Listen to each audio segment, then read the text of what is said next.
Math is clean, math's easy when you're doing math with Ms. Lee. In this video, I'll talk you through the examples on pages 2 through 4 of Pre-Calculus Packet 3 for Unit 1 on direct and inverse variation. In problem number 4 on page 2, the distance d that an object falls from rest varies directly as the square of the time t. Start by translating the problem into a variation equation. Remember direct divide. This phrase is meant to help you remember that direct variation implies that dividing two quantities results in a constant. Here, the two values are the distance d and the square of the time, or t squared. In part B, skydivers fall 64 feet in 2 seconds. We need to use the given information to find the value of k and then rewrite the equation using this value. From part A, we know that d over t squared equals k. Substituting 64 for the distance and 2 for the time, I find that k equals 16. That makes our variation equation d over t squared equals 16. In part C, we need to determine the distance the skydivers fall in 4.5 seconds. Using our equation from part B, substitute 4.5 for t. Solving for d, the skydivers fall 324 feet. In problem number 5, the pressure P of a gas in a container varies inversely as the volume V of the container. First, write a variation equation. Inverse variation implies that the product of the quantities results in a constant. Here, the quantities are P and V, so P times V equals K. The pressure of a gas in a container with volume 8 cubic inches is 12 pounds per square inch, or PSI. Substitute these values for P and V and find the value of K. K is 96, which makes our variation equation P times V equals 96. In part C, if the sample expands to a volume of 22 cubic inches, what is the new pressure? Substitute 22 for the volume and solve for P. This makes the pressure 4.36 psi. Now I'll redo problems 4 and 5 using a slightly different method.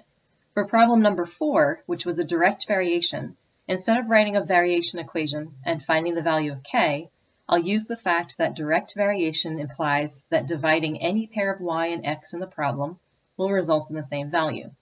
Specifically, that means that if I divide the distance 64 feet by the square of time t 2 seconds, then I should get the same answer from dividing the unknown distance d by the square of its associated time 4.5 seconds. Now I have a proportion that I can solve for d. Multiply both sides by 4.5 squared to solve for d, and you'll still get the same answer, 324 feet. Likewise, inverse variation implies that the product of any pair of x and y in the problem should result in the same value. Specifically, in number 5, the product of the pressure 12 and volume 8 should be equal to the product of the unknown pressure P and the volume 22. Dividing by 22 results in the same pressure we found in number 5.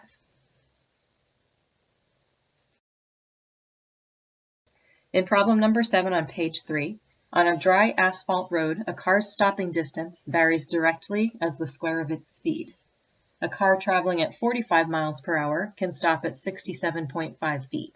What is the stopping distance for a car traveling at 60 miles per hour? Start by assigning variables. Let's use d for distance and s for speed. Remembering direct divide, this means that dividing the distance d and the square of the speed, s squared, results in a constant. So if I divide the distance 67.5 by the square of the speed 45, I should get the same answer by dividing the unknown distance d by the square of the speed 60. Multiplying both sides by 60 squared to solve for d, I get 120 feet.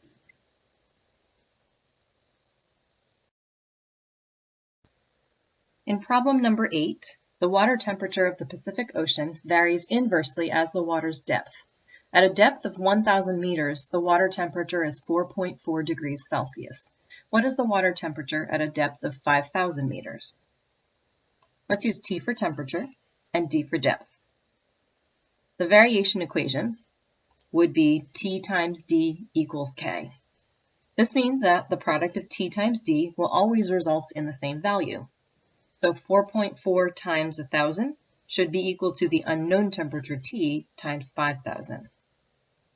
Divide both sides by 5,000 to solve for T, and we get 0.88 degrees Celsius for the temperature.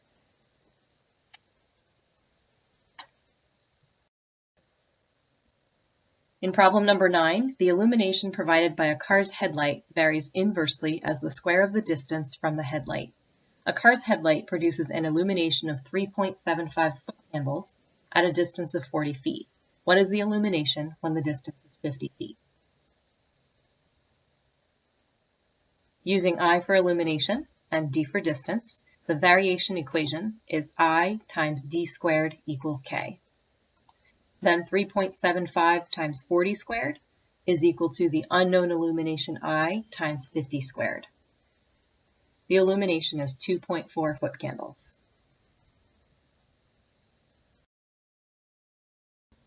Now turn to page 4. Combined variation involves both direct and inverse variation. For example, suppose y varies directly as x and inversely as the square of z. The direct variation means that y divided by x is a constant, and the inverse variation means that y times z squared is a constant. Combining these would mean that y times z squared divided by x is constant, or yz squared over x equals k.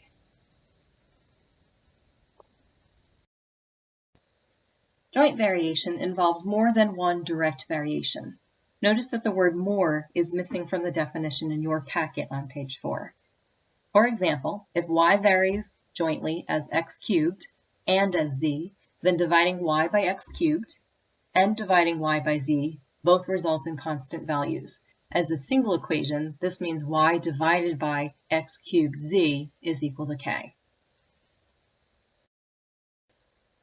In problem number 10, the maximum weight m that can be supported by a horizontal beam varies jointly as the width w of the beam and the square of its depth d, and inversely as the length l of the beam.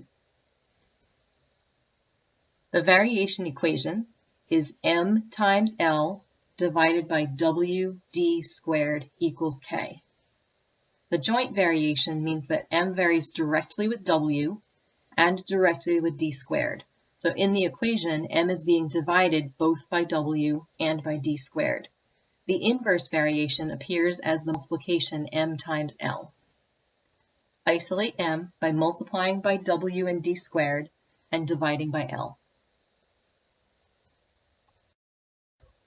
Now we need to determine how the maximum weight m changes in response to doubling the width and doubling the length. Substitute 2w for w to double the width and 2l for l to double the length. When I simplify, the 2's cancel each other out, resulting in k times wd squared over l again. So there would be no change in the maximum weight.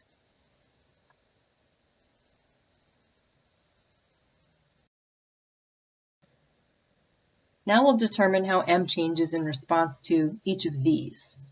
In part 1, double the width and depth by replacing w and d by 2w and 2d. Simplifying, the 2's would combine to make 8. The value of m would be 8 times greater.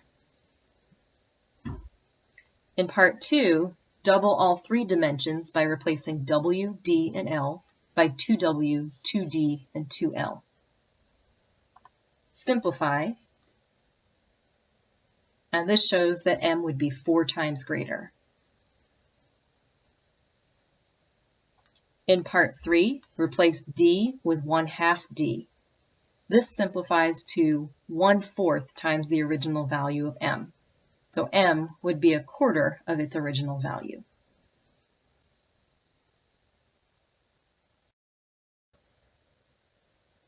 This concludes pages 2, 3, and 4 of Packet 3 for Unit 1.